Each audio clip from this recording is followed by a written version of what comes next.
Yo coordino el libro junto con Marilda Pascual Schneider y Camila Rostirola de la Universidad Estatal de Santa Catarina en Brasil. Y ellas, como no tuvieron en la agenda un espacio para esta semana, nos enviaron un video.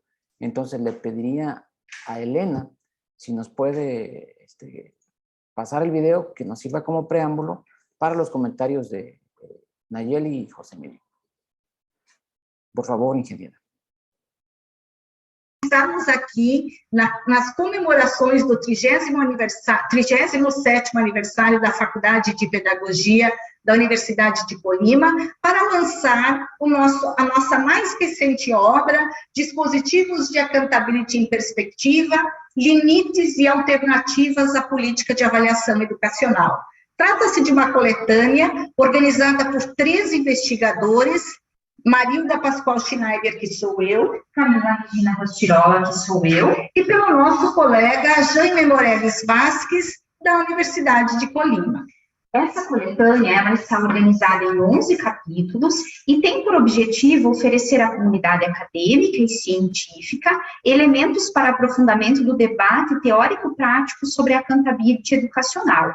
Os textos que são apresentados nesse livro, eles foram organizados por pesquisadores de 4 países, do Brasil, Chile, México e Colômbia.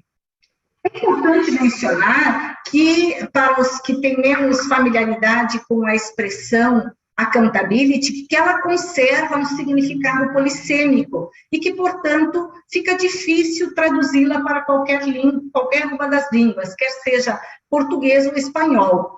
No nosso trabalho, nós compreendemos, portanto, a expressão accountability nas suas múltiplas dimensões, associadas tais como ocorre na ciência política, aos preceitos da democracia, também as novas normas que regem a administração pública nos países, e também, é claro, dentro da educação, que tem se voltado para uma abordagem neoliberal das políticas de accountability e avaliação educacional. Além de toda essa discussão teórica sobre o conceito de accountability, outro aspecto muito interessante que os autores trazem nas reflexões propostas no nosso livro são as experiências práticas referente à implementação de dispositivos de accountability nesses 4 países, no Brasil, no Chile, no México e na Colômbia. Convidamos você a conhecer esta mais recente obra e, para isso, visite a página da editora Apres no Brasil e conheça mais sobre como os dispositivos de accountability vinculam-se às avaliações externas nos países da América Latina.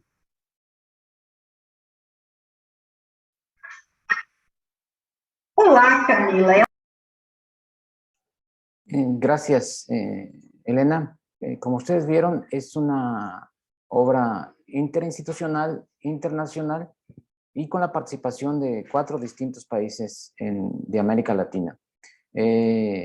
Con ese preámbulo del video que hemos visto ahora, les he dejado el link en el Drive para quienes tengan el interés de descargarlo y consultarlo en el futuro próximo, y enterarse un poco de estos debates que las autoras de los diferentes capítulos muestran de la aplicación de este tipo de políticas en el campo de la educación.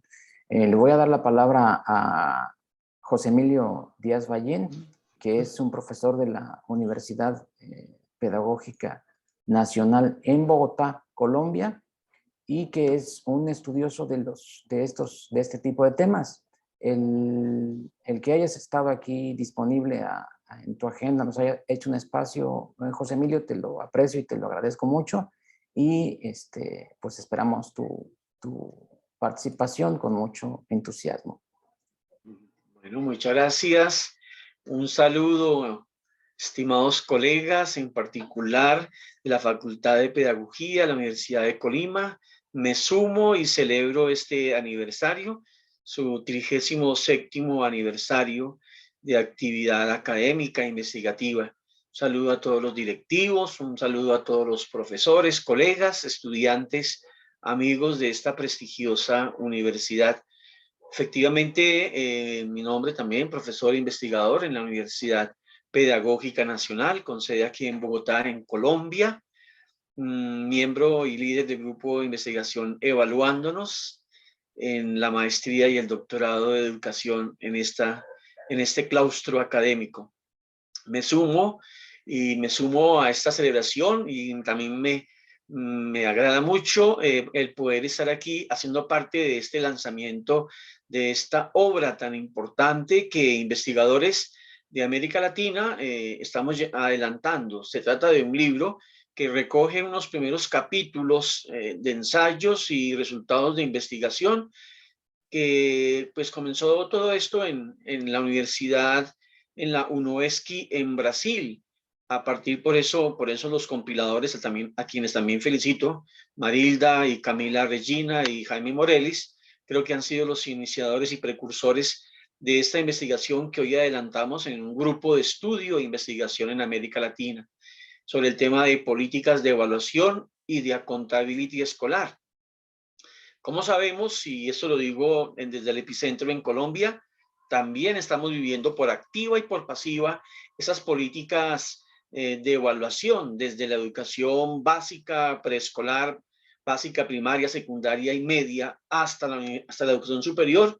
Hoy estamos viviendo por activa y por pasiva, siendo sujetos y objetos de políticas que tras el tema de la calidad de la educación, pues han ido naturalizando y han ido anidando una serie de políticas que a veces terminan haciendo más exclusión que inclusión y siendo más injustas y a veces desconociendo los contextos y las diferentes realidades de los sujetos que actuamos en estos procesos socioeducativos. Es así como para el caso de la accountability, o de la rendición de cuentas. Esto ya viene en los años 70. Había que leer a Gordon Stobar, que desde Inglaterra nos hablaba de la larga sombra de la rendición de cuentas en su capítulo Evaluación Educativa.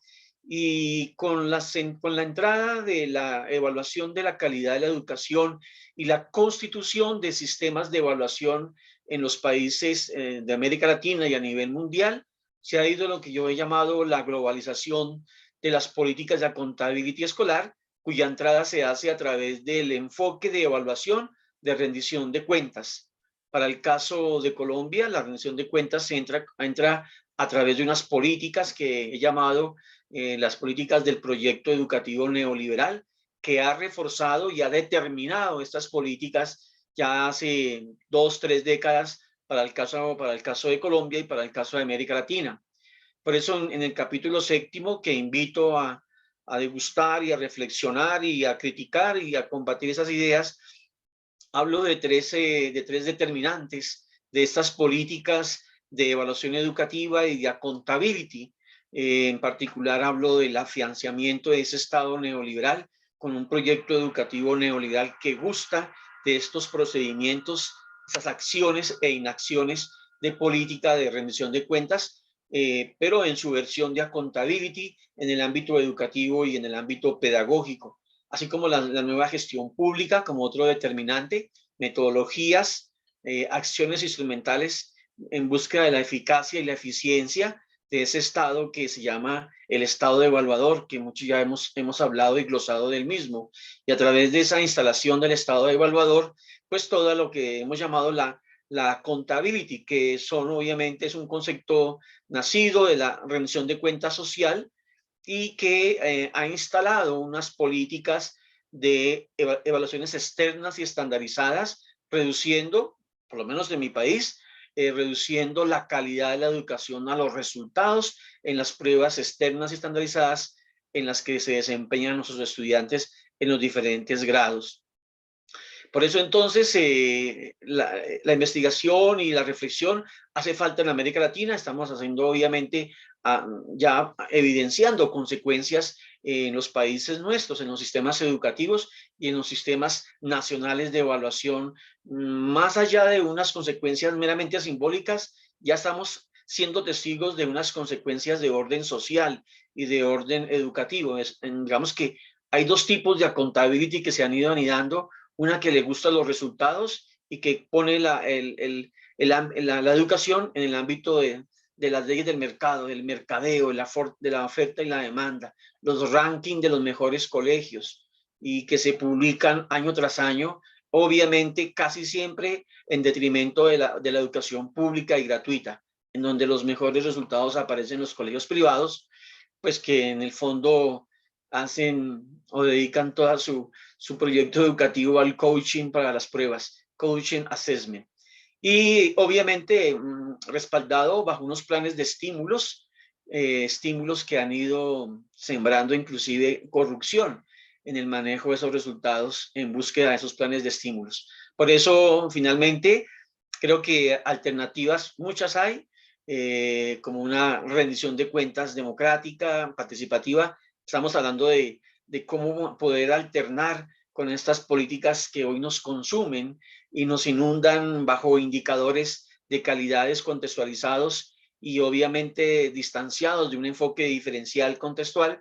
Hablamos de una accountability democrática, pedagógica, que pudiera dar cuenta de esos contextos, de esas realidades y de los sujetos que nos encontramos en esas diferentes realidades. Una accountability para la pedagogía, una accountability para los procesos humanos y en particular que contribuya al desarrollo profesional, institucional y digamos, a cimentar el aprendizaje, que es lo que aquí nos está obviamente reuniendo, convocando, evaluar, dedicar la versión educativa como una herramienta, como una posibilidad para consolidar el aprendizaje de los estudiantes y mejorar la calidad de la enseñanza. Una accountability más allá de indicadores cuantitativos, una accountability más allá de medir resultados por una evaluación formativa y que pueda dar cuenta de esa inclusión social y en defensa clara de la educación pública, gratuita para todos y todos los ciudadanos.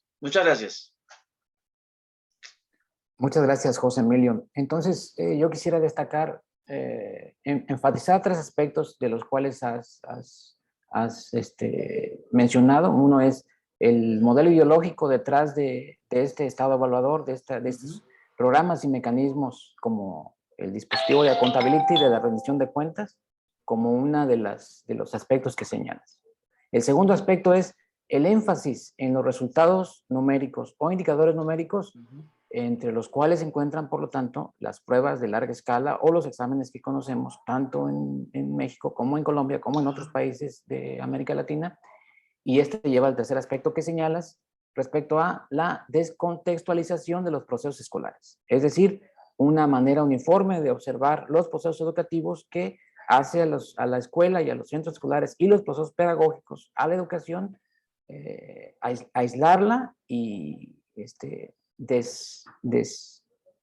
desarticularla del contexto, de las características del alumnado, del estudiantado, de los profesores, de la gestión escolar. Así es. Voy a pasar a la participación de Xochitl Nayeli. Yo quería enfatizar los tres aspectos para la posterior discusión que se pueda dar a través del chat y pues agradecer a José Emilio que pueda, si es que le hacen algunos cuestionamientos, pueda responderlos más adelante. Xochitl Nayeli Jiménez es estudiante del sexto C de la licenciatura en Pedagogía y yo la invité a comentar este libro porque es una de las estudiantes con las que yo he trabajado hace 2 años ya y el trabajo con su grupo se nos atravesó la contingencia sanitaria. La segunda parte del semestre, segundo semestre, fue a distancia. Y desde entonces no había visto a Xochitl Nayeli presencialmente hasta hace unos días que regresamos a clase. Aprecio mucho tu disposición, Xochitl. Lamento accidente en que nos vimos implicados ahora que fuiste a la facultad y que estamos todos en casa, pero estamos pues muy interesados en lo que tengas que decir sobre la obra. Adelante, Xochitl Nayeli. Gracias. Muy buenos días a todos, primeramente por acompañarnos. Mi nombre, como mencionaba el profe Jaime, es Nayeli Jiménez. Soy alumna del 6º semestre de la Facultad de Pedagogía. Y pues primeramente me gustaría agradecer al doctor Jaime por la invitación que ha hecho hacia mi persona para estar aquí el día de hoy. En la presentación de este libro, el cual, como veíamos anteriormente, está compuesto por la participación de diversos investigadores de América Latina, lo cual llega a ser muy enriquecedor porque pues, nos da una perspectiva un poco más amplia de análisis de este tema en diversos contextos o lugares con características pues, particulares. Este libro, sin duda, revela muchos aspectos significativos vinculados al campo educativo, que quizá en algunos capítulos yo podría resumirlo en la falta de transparencia y sentido educativo de la rendición de cuentas, que pues si bien, como se menciona en este libro, trae consigo diversos problemas colaterales en sociedades y contextos ya vulnerables. Entonces, para mí esta lectura ha sido muy significativa debido a que me permite lograr entender la diversidad de problemas que se generan a causa de políticas y programas, pues, economicistas, sin una visión pedagógica y educativa, lo cual, pues, claramente no logra satisfacer las necesidades de los centros educativos y pues mucho menos logra evidenciar o arrojar resultados que contemplen todas las dimensiones reales de dichos centros. Si bien algo que me agradó mucho de este libro es que no únicamente se plantean pues puras problemáticas, sino que también se dan a conocer desde la perspectiva de los autores diversas alternativas vinculadas a las políticas de evaluación educativa, que van incluso desde alternativas impulsadas desde las propias escuelas.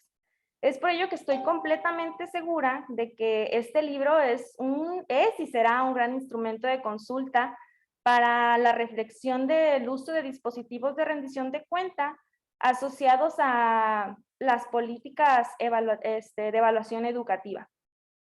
Y también es por ello que me gustaría invitarlos a indagar un poco más acerca de este libro, hacerse acreedores de él si es posible, para que así tengan una visión o una oportunidad de ampliar un poco más la perspectiva o las diferentes perspectivas que se abordan en este libro.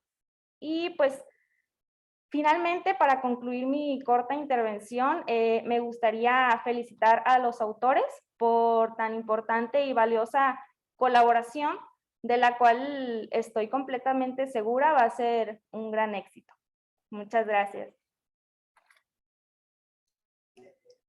Muchas gracias, Xochitl Nayeli, por participar y por dejarte aburrir por tanto capítulo que tuviste que leer en español y portugués, porque como decían Camila y Marilda en el video, es una obra que está escrita, empieza el prefacio, la presentación en portugués, luego se intercalan capítulos en el idioma nativo de los diferentes académicos y el posfacio se escribe en español.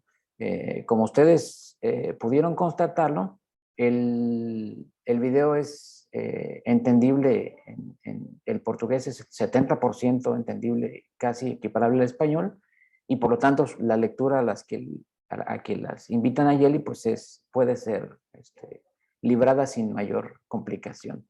También estoy de acuerdo con Nayeli en esta visión no solamente catastrofista o apocalíptica de las políticas, de la forma de ver las políticas, de la forma de ver los mecanismos que se han instrumentado en los últimos 40 años en la escuela, de manera transversal en todos los niveles, para que las instituciones públicas rindan cuentas o para llamar a cuentas a los actores educativos, particularmente casi siempre a los docentes, es decir, a los actores educativos de a pie, ¿no?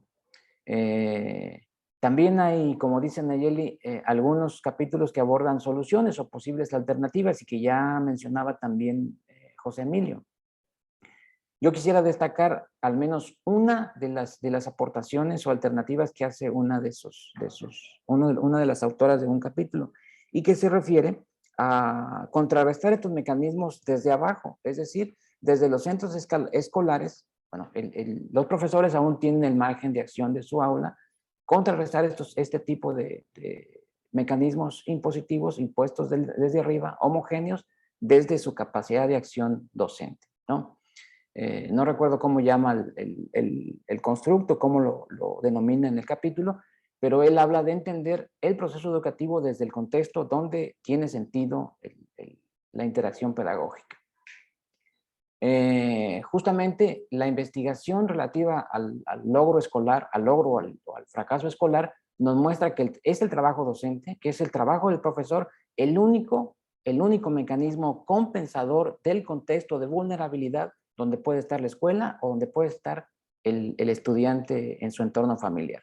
Es el único y el más potente. En diferentes países, particularmente de Occidente, el trabajo docente compensa cualquier tipo de efecto socioeconómico, falta de recursos informacionales. Es el trabajo del docente el predictor más importante para uno de los predictores más importantes para el logro o fracaso escolar, y que suele compensar cualquier tipo de deficiencia contextual o familiar. Este es lo que yo quería destacar a partir de lo que mencionaban Xochitl Nayeli y de lo que mencionó José Emilio.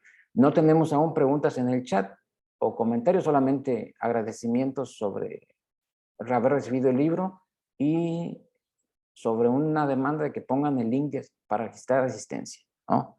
Ahí está el mecanismo de la rendición de cuentas. En fin, José Emilio, no sé si quieras agregar algo en lo que esperamos, algún comentario o alguna pregunta de la audiencia.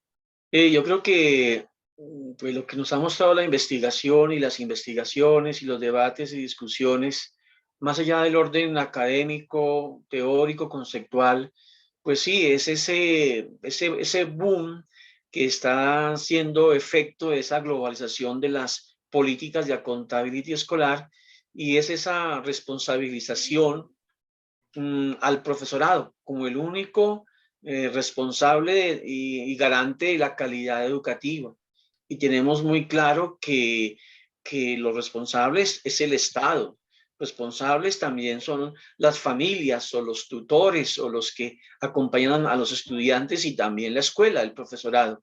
Creo que habría que repartir esos porcentajes de responsabilización, y obviamente no dejarlo únicamente en manos del maestro, de los maestros que estamos en los diferentes niveles educativos. Y en un segundo momento, pues es importante constituir y fortalecer, estimados colegas, estas redes académicas en Latinoamérica.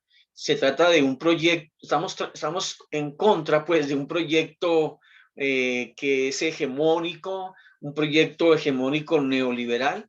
Pues a ello hay que responderle desde la academia y desde las escuelas y desde las realidades, con otro proyecto educativo que pudiera superar y transitar hacia una rendición de cuentas en el ámbito educativo, más allá de meros dispositivos, sino que se tratase del reconocimiento del trabajo del maestro, del compromiso de las familias y ahí mismo el compromiso del Estado, para que eso nutra una verdadera calidad de la educación.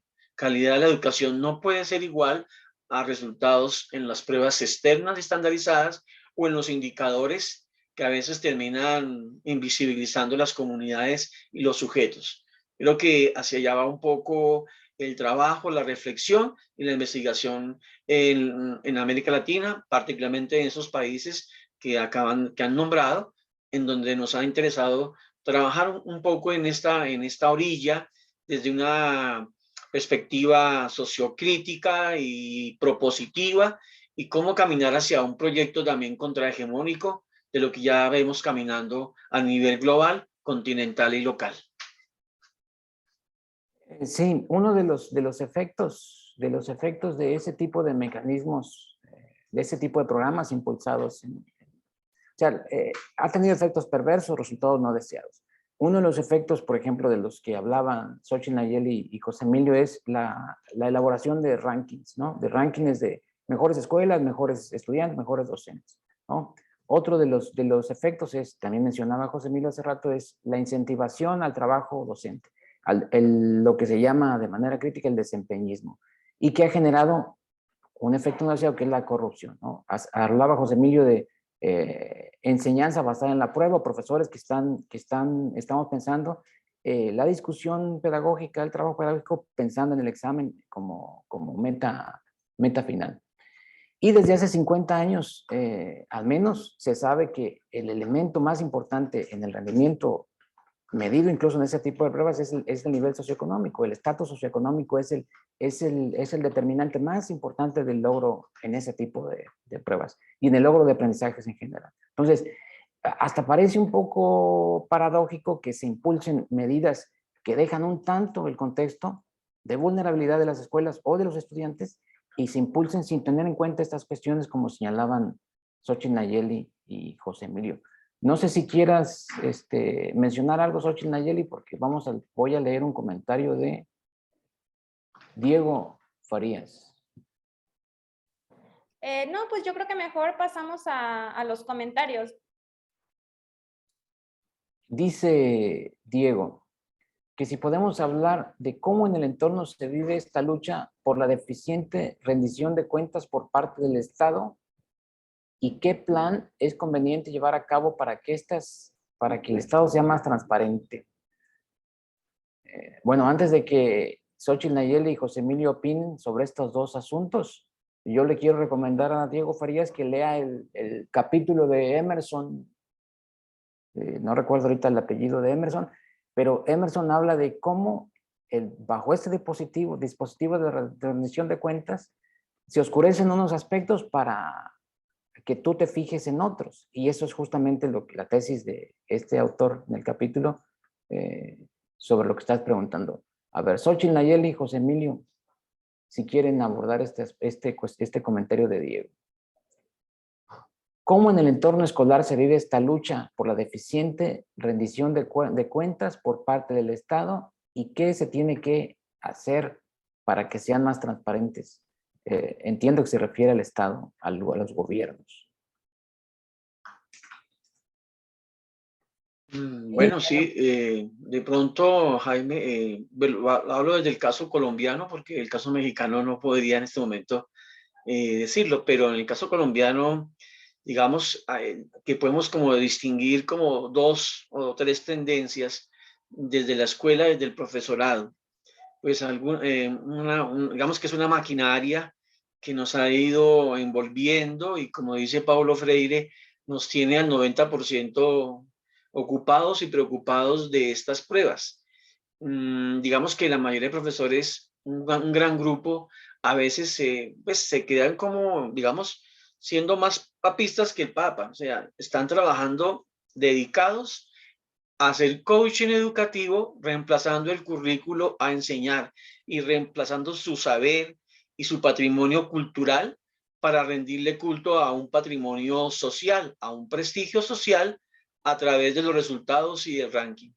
Como también hay un grupo grande de profesorado trabajando fuertemente desde su aula, no trabajándole a las pruebas y a los resultados y al reconocimiento social que tengan esos rankings, sino trabajando para un proyecto educativo institucional con unas perspectivas humanas, de ciencias, de humanidades, y no es el centro las pruebas, ni es el centro los resultados, sino es el proyecto educativo.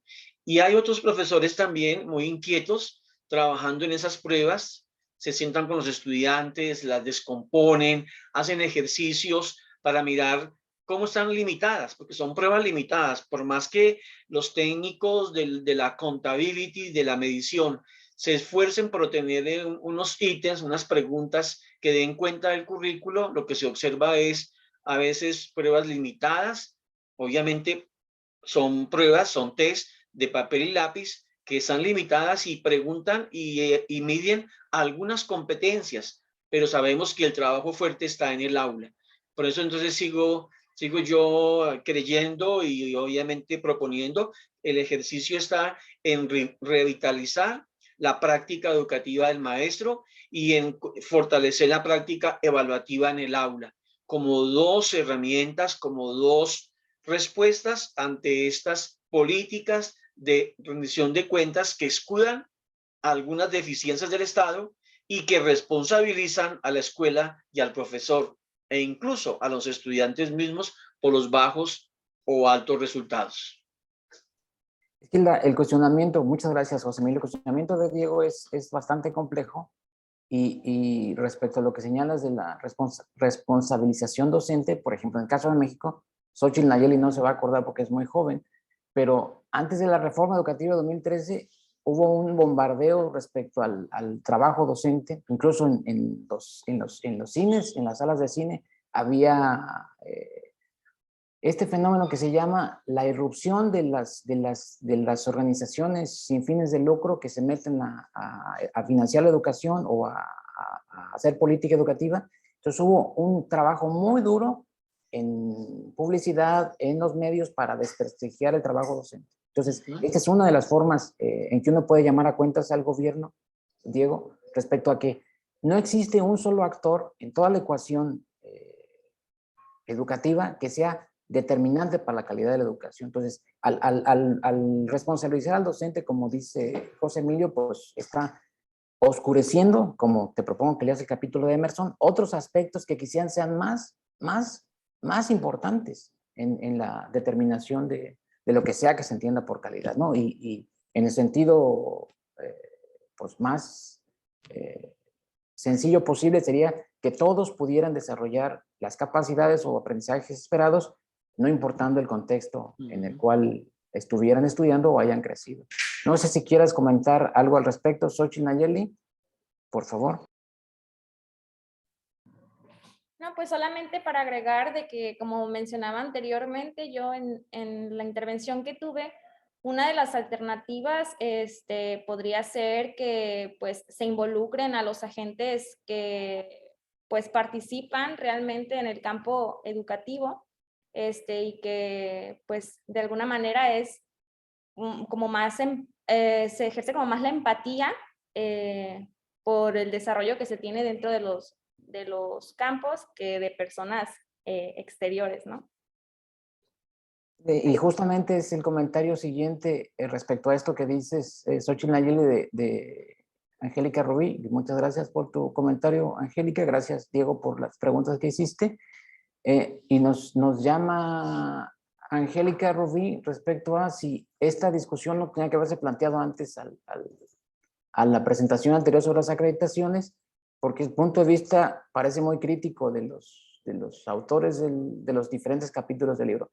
Sí, es un punto de vista un poco más crítico, pero como señalaba hace rato José Emilio y como señalaban Camila y Marilda, hay al menos 3 líneas en el libro que se persiguen. Una es esta nueva gestión pública de la educación, este entendimiento del mecanismo accountability como un dispositivo ideológico que cae sobre la escuela para que rinda cuentas, y este aspecto que señalaban Xóchitl, Nayeli y José Emilio respecto a que esta rendición de cuentas se cae particularmente en indicadores numéricos, es decir, se valora lo que es posible medir, ¿no? Lo que es posible medir numéricamente, como nublando todos los otros aspectos en juego. Y Carla Kral, apreciamos mucho tu pregunta, Carla, les pregunta, ¿cómo podemos lograr crear más espacios para la reflexión colectiva sobre estos procesos? Porque siempre estamos de una evaluación a otra, señala Carla. No sé si invertimos la discusión, ahora tú primero, Xóchitl Nayeli, y luego José Emilio. ¿Cómo podemos lograr una reflexión colectiva sobre estos procesos? Y porque siempre estamos bajo la cuestión esta de pasar de hacer un expediente por una evaluación para otra. Yo creo que justamente podrían ser estos espacios en los que se pueda tener una charla pues colectiva en relación a los temas, tomando como referencia quizá algunos documentos o colaboraciones hechas como lo es este libro, y pues de ahí partir para tomar diferentes ideas, reflexionarlas, analizarlas, y pues sí, crear una reflexión colectiva y llegar a conclusiones que sean pues de beneficio para este tema, ¿no? Estoy de acuerdo, me parece muy pertinente tu respuesta. Creo que este tipo de espacios son propicios. Tendremos que salir de aquí un poco más abiertos de nuestra forma de ver el asunto. José Emilio. Sí, gracias a Carla y a los que están allí en el chat haciendo las preguntas muy interesantes que valdrían para otros espacios de reflexión. Pero yo sí estoy de acuerdo con los pedagogos críticos Michael Apple y Giraud y McLaren, que en uno de sus enunciados en sus obras decían hay que constituir un movimiento internacional, transnacional, y yo lo llamaría un movimiento transnacional, no más pruebas, no más CINCE, no más pruebas saber, no más pruebas ONE, no más PISA, no más YESE, no más porque son pruebas internacionales y nacionales y locales que inundan obviamente inundan el ámbito educativo y el mercadeo de la evaluación. Precisamente a los profesores en las universidades nos mantienen ocupados en tanta evaluación, pues para que no investiguemos, para que no hagamos un movimiento crítico, para que no salgamos a hacer propuestas contrahegemónicas. Y esa es una de las políticas, y nosotros estamos siendo objetos pasivos de esas políticas, y ese corre-corre, pues no nos deja instalarnos en unas lógicas de movimientos contrahegemónicos, o a través de las TICs, a través de lo que la pandemia nos dejó y nos heredó, y es poder constituir redes sociales y obviamente poder transmitir y poder contar las experiencias nuestras que vivimos en las aulas, en los colegios, en las universidades, inclusive en los lugares donde se forman técnicos y tecnólogos también inundados de pruebas.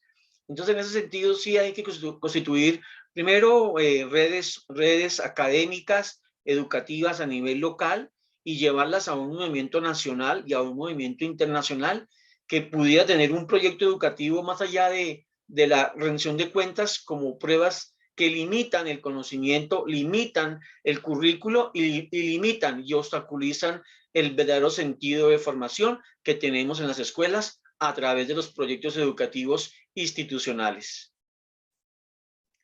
Gracias, José Emilio. ¿Tienes aquí una pregunta específicamente para ti? Yo quisiera nomás agregar a lo que tú y Xochitl Nayeli dijeron.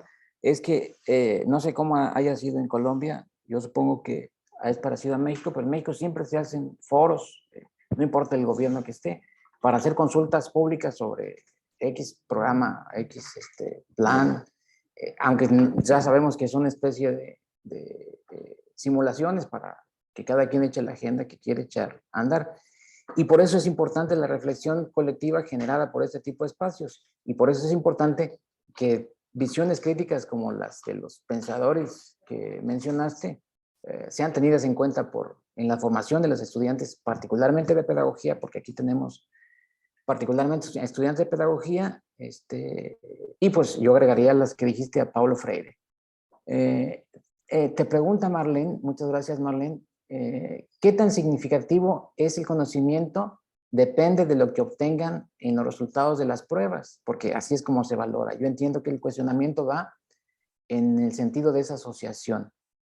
¿Qué tan fidedigna puede ser la prueba, el resultado de la prueba, con respecto a la significatividad de lo que aprende el estudiante? Claro, sí. Una pregunta muy interesante, muchas gracias. Claro, uno diría que el concepto del estudiante inteligente, cuando hace la prueba aquí en Colombia, en el último grado, el grado 11, pues el concepto de grado inteligente es aquel que le va bien en las pruebas, y el concepto de estudiante no muy inteligente es el que obtiene malos resultados. Pero está clarísimo porque los académicos, los investigadores hemos venido haciendo un trabajo fuerte sobre la descomposición de las preguntas que tienen los formularios de las pruebas, de las áreas, inclusive de las áreas que evalúa, que mide, porque tampoco mide todo el currículo, mide las áreas más importantes para los que hacen estas pruebas, matemáticas, lenguajes, sociales, ciencias naturales, y sabemos que esa medición es una medición inexacta, limitada. Vamos a ver el caso. En Colombia, las pruebas en ciencias naturales se supone que miden las habilidades científicas. Y aquí se ha doctorado de que las habilidades científicas son 7 u 8. Pero en un test, en una prueba de papel y lápiz, escasamente se podrán hacer una medición de 2 o 3 competencias. Además, es imposible que la haga una prueba de estas. Y es el maestro en el aula quien verdaderamente explora, fortalece, a través de un aprendizaje significativo, puede desarrollar esas habilidades completas en el aula. Entonces, nos han vendido una percepción y un imaginario que el resultado de las pruebas conduce a la medición de calidad de una institución y puede medirse la inteligencia de un estudiante, lo cual es un imaginario y una percepción que es totalmente falsa y carente, obviamente, de realidad. Lo que sí podemos hacer es aprender con esas pruebas, con esos resultados, como unos resultados diagnósticos que pudieran favorecer la práctica educativa y la práctica evaluativa. Más allá de ser diagnóstico, no nos interesa a los pedagogos. A los políticos les interesa la medición, les interesa la industria de la evaluación y les interesa la industria del ranking y les interesa la industria de la comparación. Al pedagogo le interesa como diagnóstico para fortalecer procesos más humanos en virtud de alcanzar competencias para el mundo de la vida. Gracias, José Emilio. Yo pienso que sí son indicadores de algo, o sea, es algo que está disponible y sí los tenemos que tener en cuenta. No sé si quieres mencionar algo, Xochitl, Nayeli, o vamos a las dos últimas cuestiones y cerramos. No, pues únicamente sí, concuerdo bastante con el colega José Emilio, porque pues claramente las pruebas no dan como resultado una totalidad de las dimensiones que abarca el saber de un estudiante, pero pues que justamente pues así son solicitadas muchas veces por el sistema educativo y es lo que vale para ellos, ¿no? Gracias. Tenemos la mano levantada de Diego, que ya se bajó y sería una buena oportunidad para que hablara, porque si no, voy a ir a las últimas 3 cuestiones. ¿Puede hablar Diego o yo lo puedo dejar hablar o no, Elena? ¿Cómo está, maestro registrado? ¿Diego qué?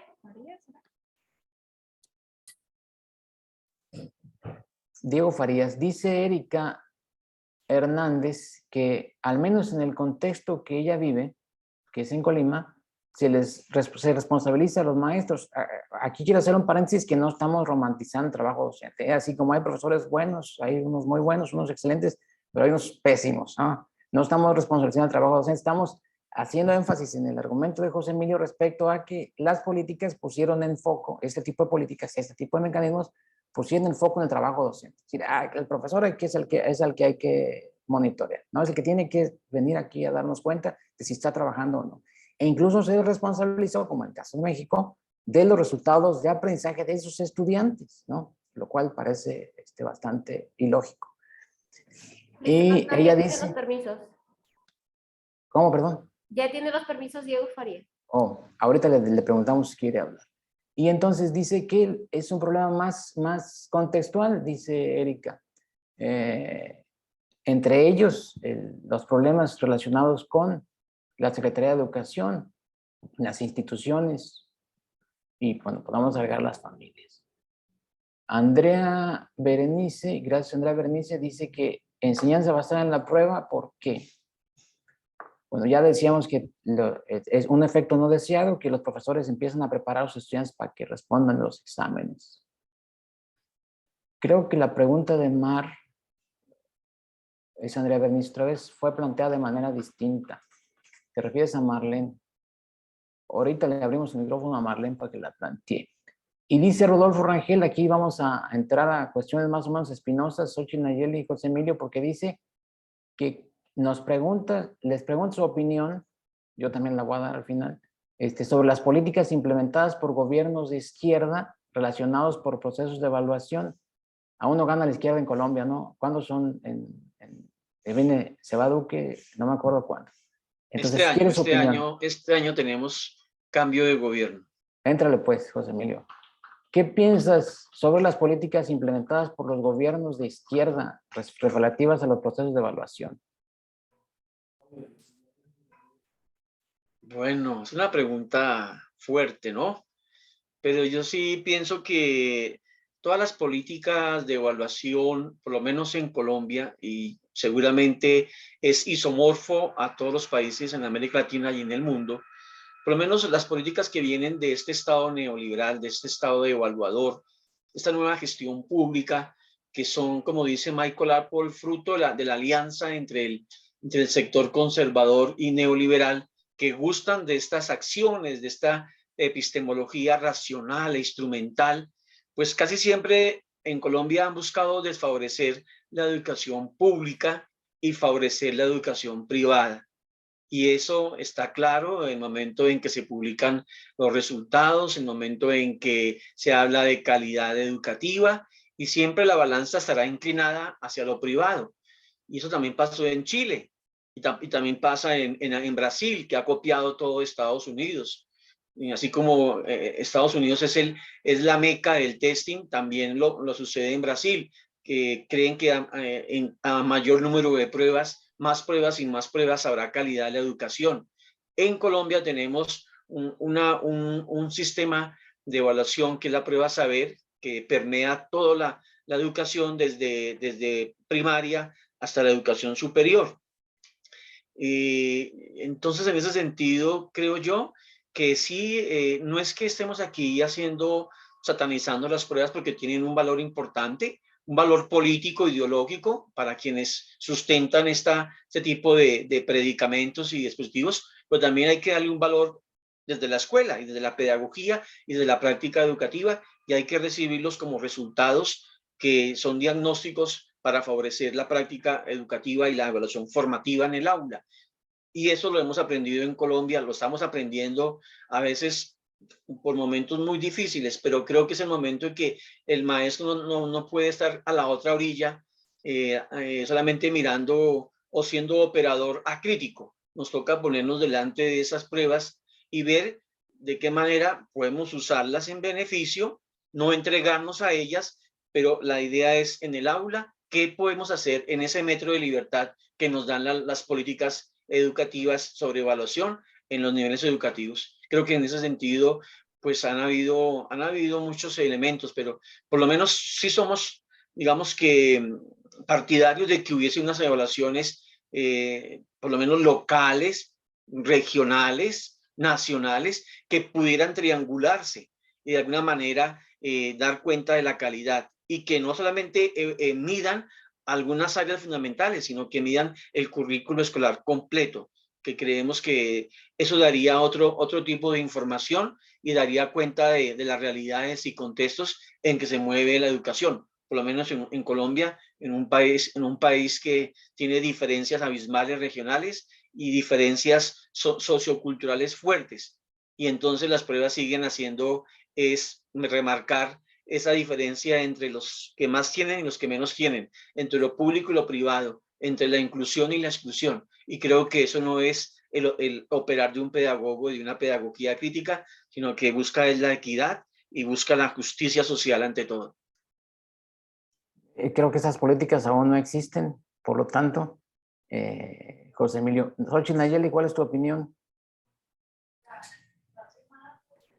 Bueno, pues para ser sincera, yo no tengo mucho conocimiento acerca de las políticas de evaluación educativa vigentes, o sea, de izquierda en este momento, pero pues simplemente yo considero que se espera que sean políticas en beneficio no solo de unos cuantos, sino y que no tengan pues intereses, como mencionaba anteriormente, economicistas, que tengan una visión pedagógica y educativa, como mencionaba, que sean de interés y de beneficio para los que realmente se ven involucrados en ellas.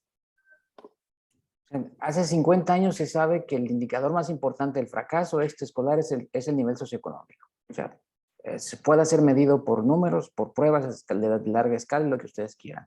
Pero en toda la historia de esas, de revisión que podamos hacer de políticas o programas, este asunto ha quedado un poco al margen. O sea, se ha mencionado, ha sido incluso discurso a nivel retórico de hay que favorecer la inclusión con equidad, la calidad con inclusión, la equidad, etc.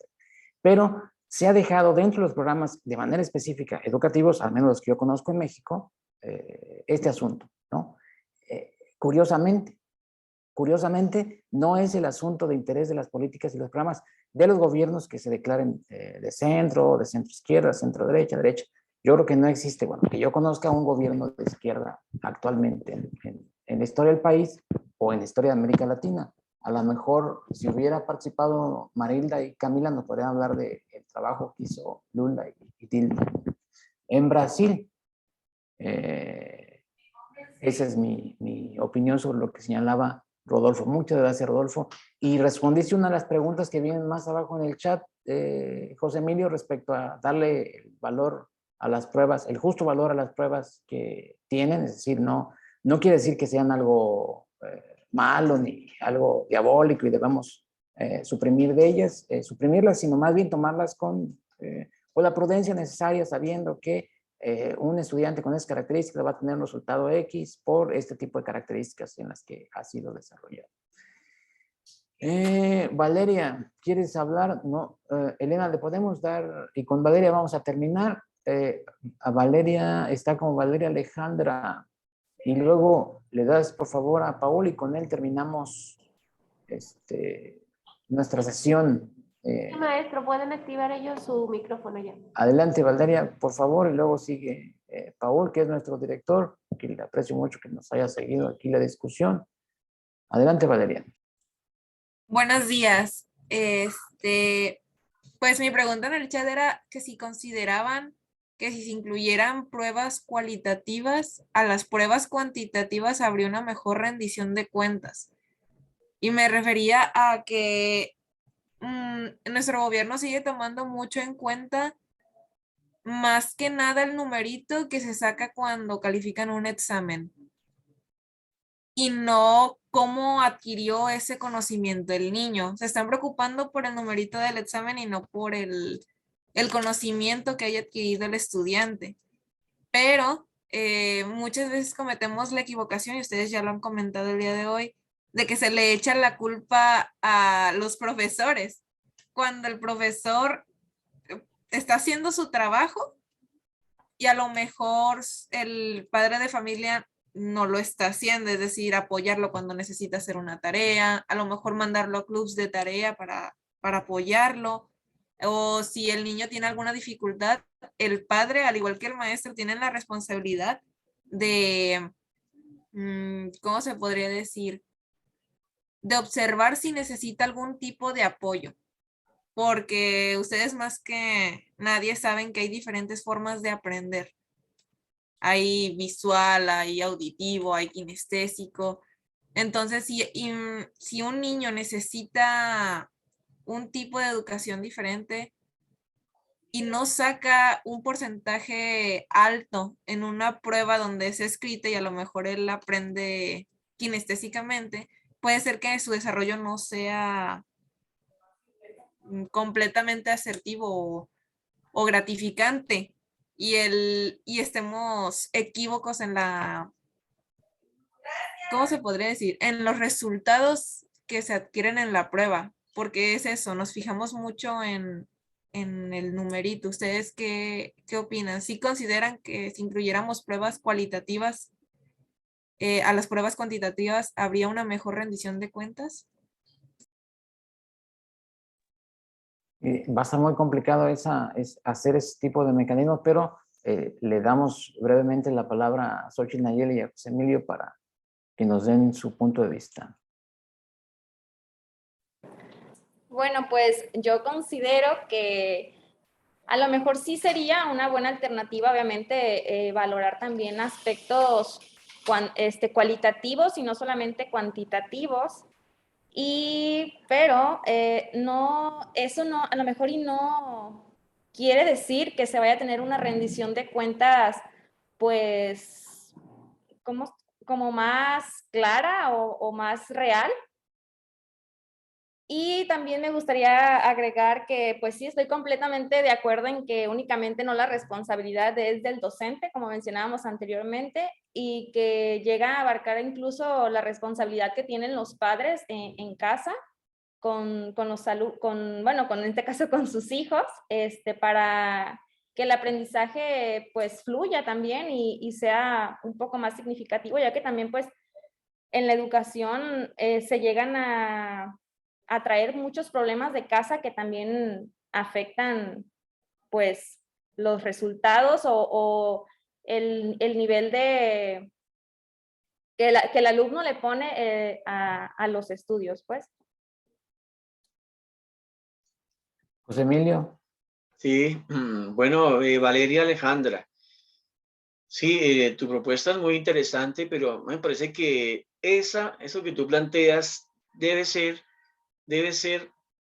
el trabajo del docente en el aula. Precisamente como las pruebas son limitadas, como esas pruebas obviamente son homogenizadas, estandarizadas, limitadas, pues obviamente no podrán incluir nada de estos elementos cualitativos. Es el maestro en el aula que desde una perspectiva sumativa y más formativa podría hablar de una evaluación integrativa y podría incluir esos aspectos que obviamente nos interesa, como dices tú, los tipos de aprendizaje, los contextos, los ritmos de aprendizaje. Esa evaluación la tiene que pensar el maestro, que es el intelectual, que es la persona que tiene un saber disciplinar y que tiene una práctica evaluativa y que es capaz de poder articular lo sumativo con lo formativo en el aula. Y ese debe ser el reto nuestro, porque desde allá no podemos esperar que la política incluya esto. Para el caso de Colombia, un ejemplo muy sencillo, los formularios de las pruebas externas estandarizadas incluyen preguntas de orden sociocultural, como si tiene internet, si tiene conectividad, si tiene computador, en qué nivel está a nivel económico, en qué estatus económico, pero cuando salen los resultados deberían cruzarse esas preguntas socioculturales del entorno del estudiante con los resultados y diría más o menos algo más cercano al objetivo de cada estudiante, pero se entregan los resultados solos, desnudos, en limpio y obviamente pues eso no da cuenta realmente del estado de los estudiantes. Por eso esas pruebas son tan técnicas que miden algunas competencias, las que alcanzan en el tiempo y lugar y lo que el sujeto puede pues coordinar como una posibilidad de respuesta, pero sigo insistiendo que el centro del trabajo está en el aula. Solamente nosotros tenemos como la llave de lo sumativo y lo formativo en el aula, y allí cabe todo lo que tú quieres allí pues decir y proponer. Muchas gracias.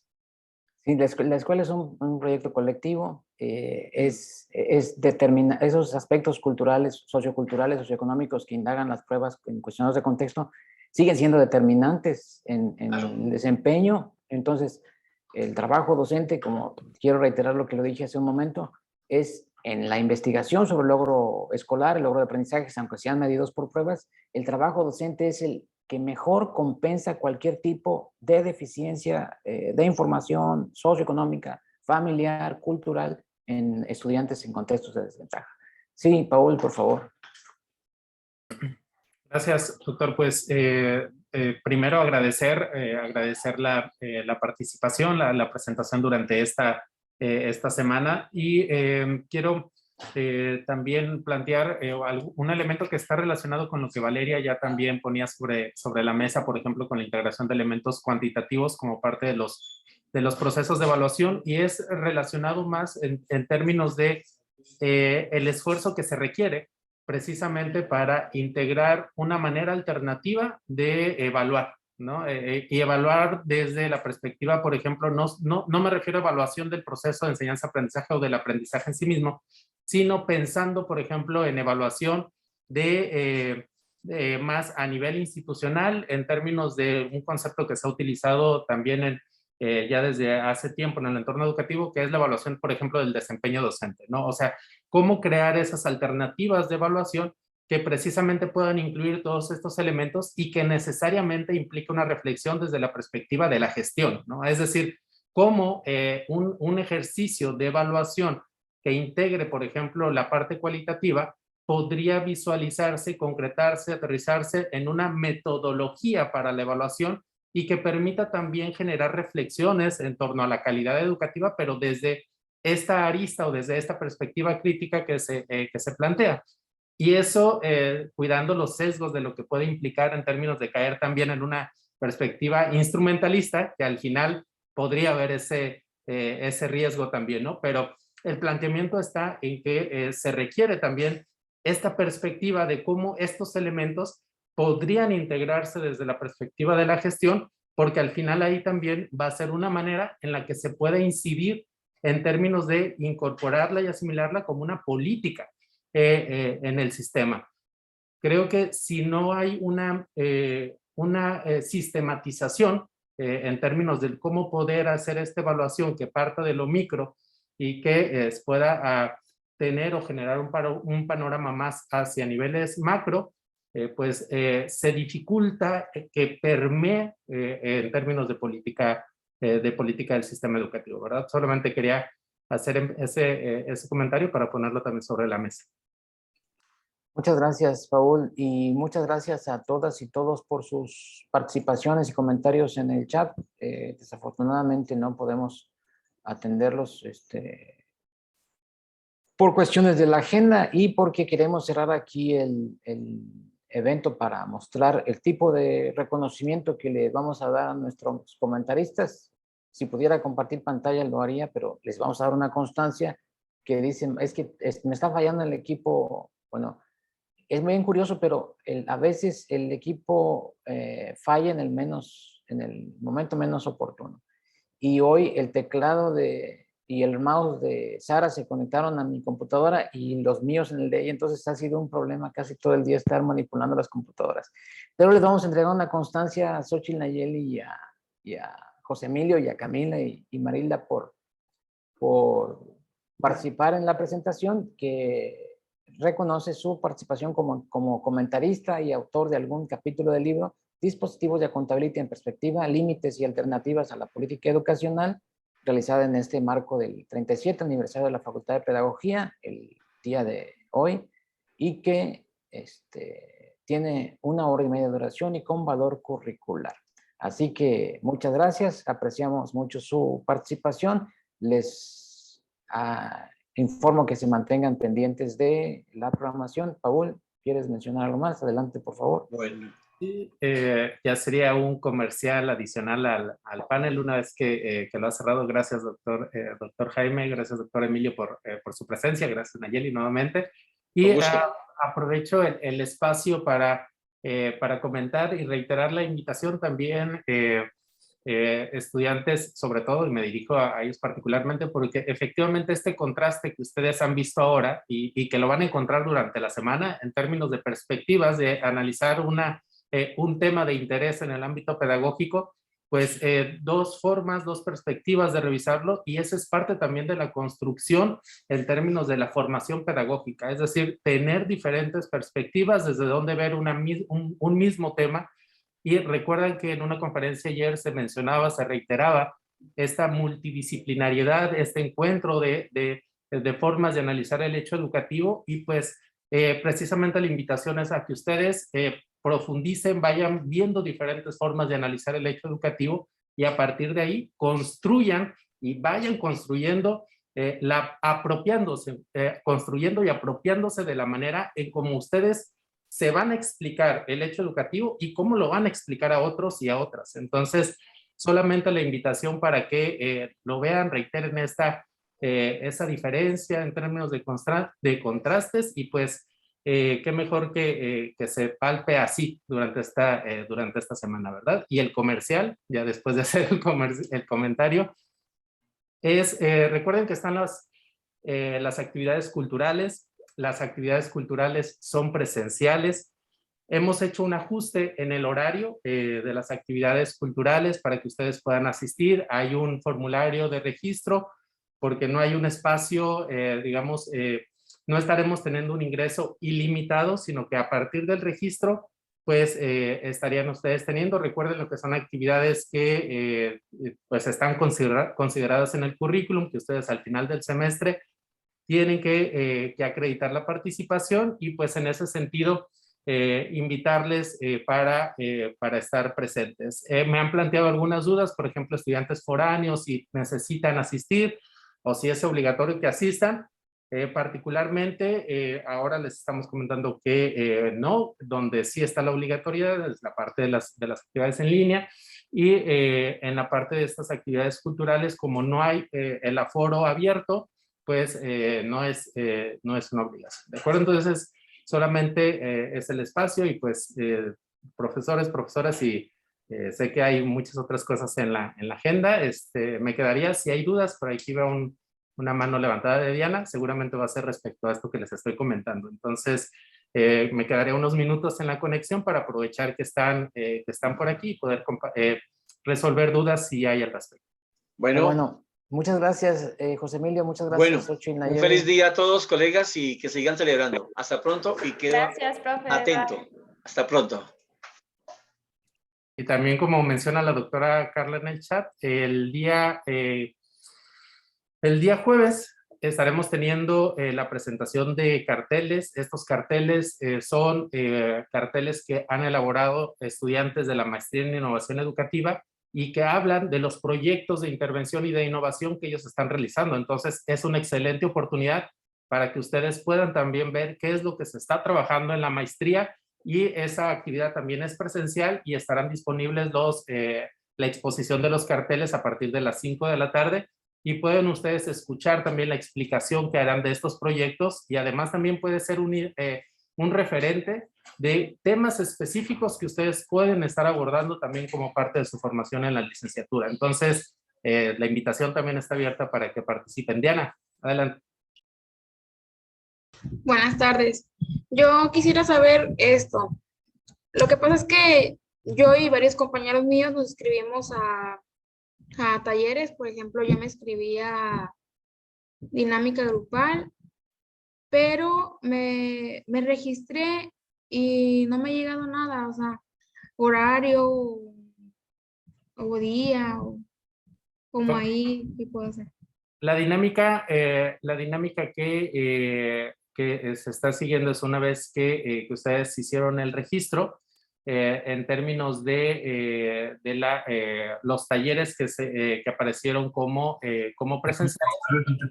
Ese registro, ingeniero, igual si gusta, perdón, paréntesis, si gusta detener la grabación, creo que ya